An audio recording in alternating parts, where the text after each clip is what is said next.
There are people who walk into a room and vanish, as if they never existed. But then, there are others. With just one glance, the whole world stops. They don't need to shout to be heard. They don't need to prove anything, because their very presence is a statement. In this video, I'm going to show you the one thing that makes people respect you, before you even say a single word. It's not luck, it's not status. It's a skill. Terrifyingly simple, yet almost no one uses it the right way.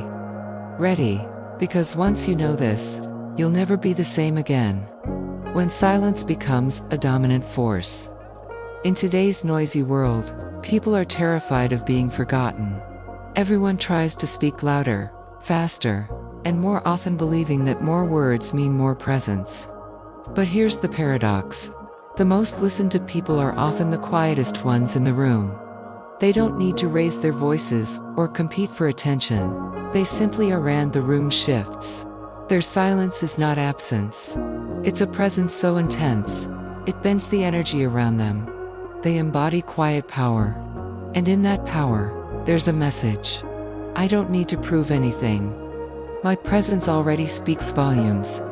True strength doesn't shout. It doesn't beg to be noticed. It makes others pause, listen, and wait. That's not luck. That's not status. That's a skill. A terrifyingly simple one.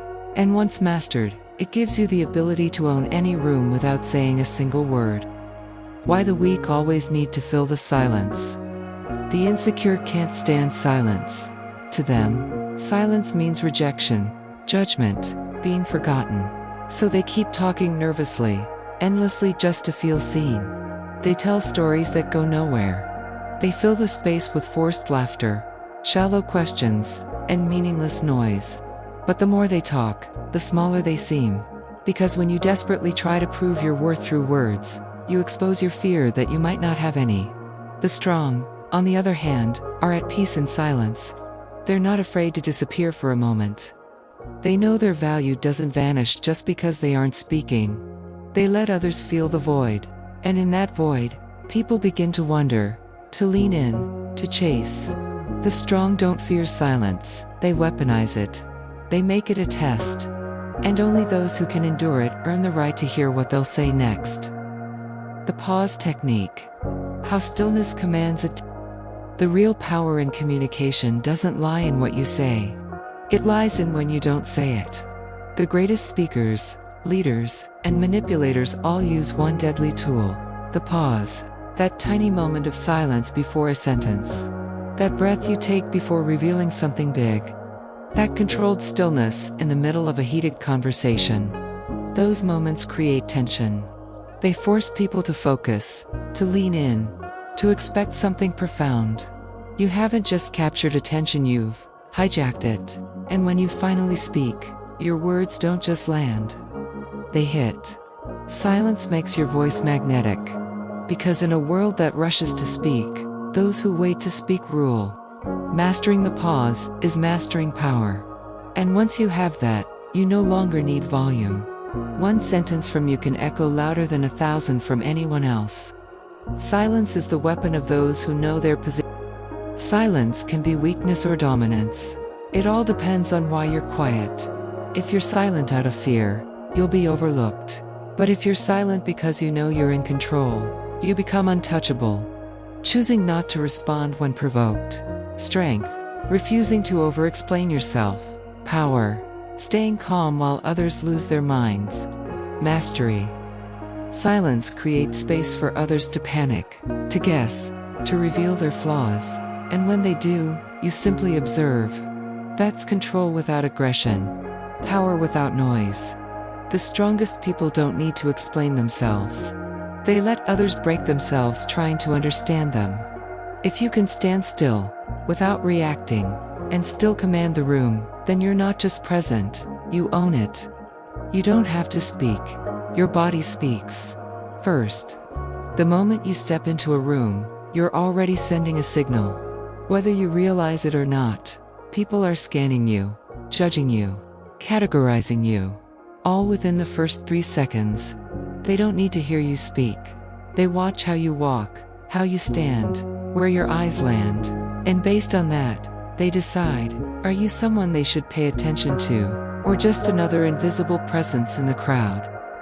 Body language isn't a side note. It's the most ancient form of communication. Long before humans developed spoken language, our bodies were already telling stories.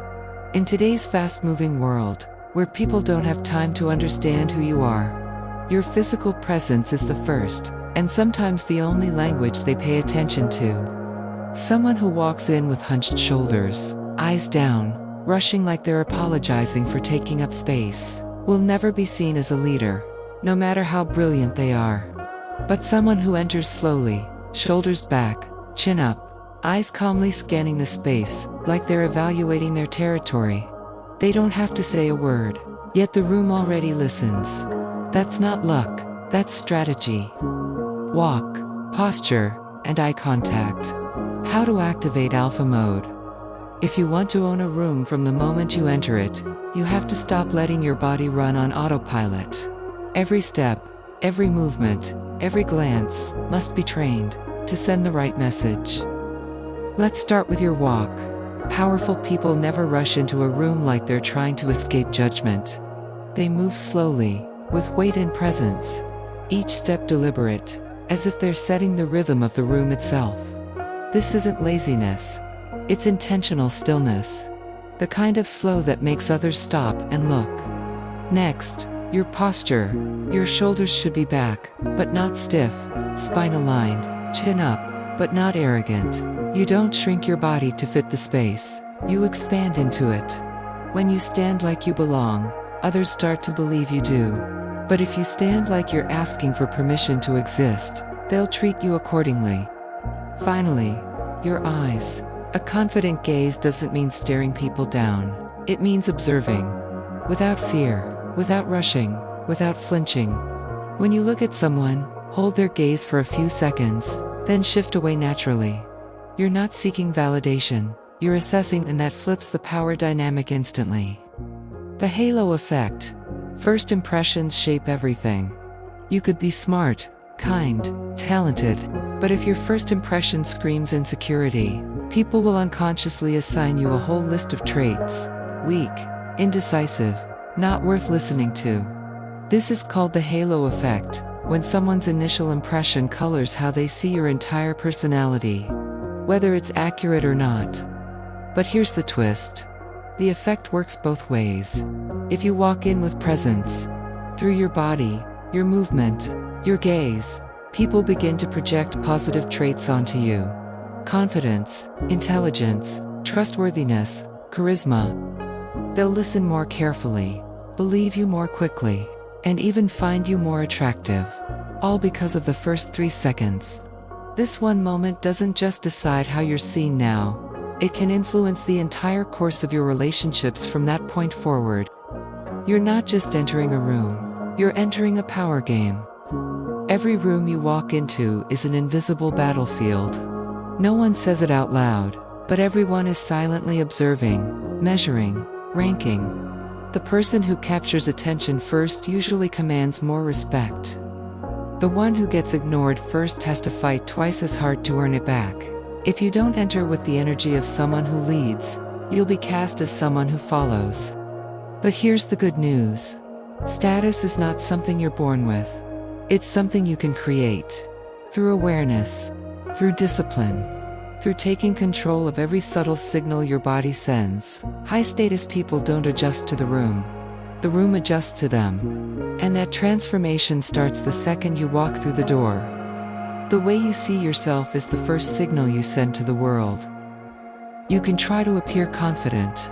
You can study persuasive communication, learn how to walk with purpose.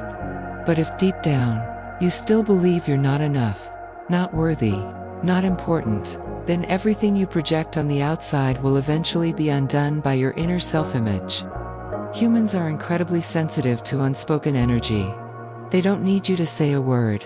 They just need to see how you react in silence, how you sit when no one's looking, how you respond when challenged.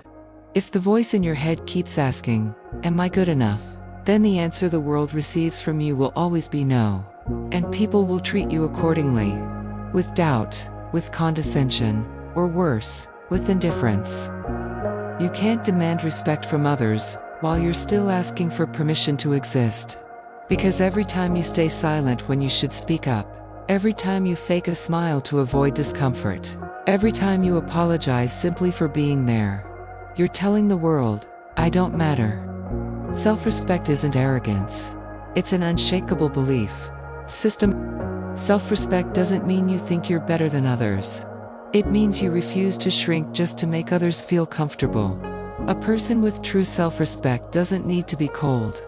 They don't need to dominate every conversation, to be noticed. They simply need to be present. Fully, completely, unshakably present. People don't respect you because you're loud. They respect you when they feel, this person cannot be moved. When you have standards for how you're treated, when you know exactly what value you bring, you don't need to beg anyone to acknowledge it. You exist as a self-evident truth, no announcement required. Every word you speak, every decision you make, every boundary you enforce, it all reflects your internal belief system. Those who don't believe in themselves seek constant validation, but those who do, they don't ask for approval, they don't need to. They carry their worth in silence, and that silence is louder than any speech. The world reflects the way you treat yourself. Have you ever noticed how some people command respect the moment they walk in, while others get ignored, even if they say the exact same thing? The difference isn't in their looks or status. It's in the subtle signals they send about their self. If you act like someone who needs to be accepted, the world will sense that. But if you enter any space with the quiet conviction, I belong here, I have something valuable to offer, then the atmosphere shifts around you. People can feel it, even if they can't explain why. And suddenly, they treat you differently.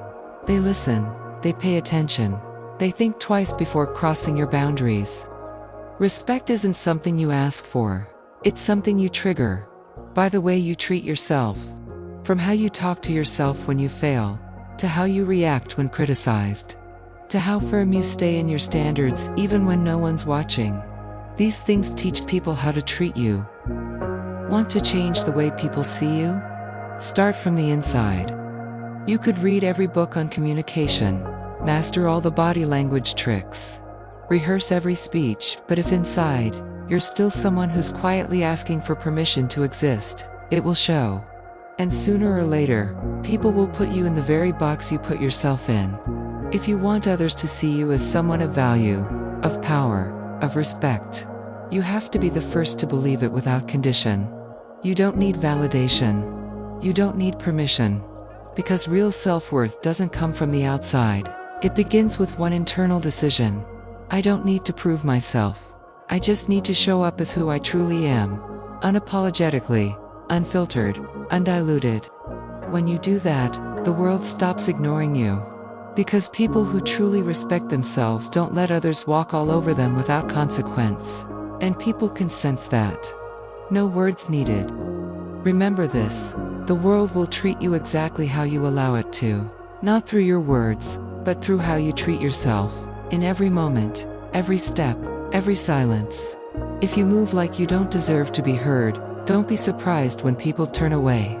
But if you carry yourself like your presence bends the air around you, others will feel it, and they'll follow.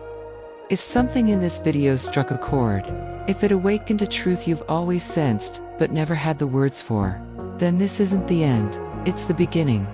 Hit that subscribe button, and walk with me. Together, we'll reshape how you see the world, and how the world sees you.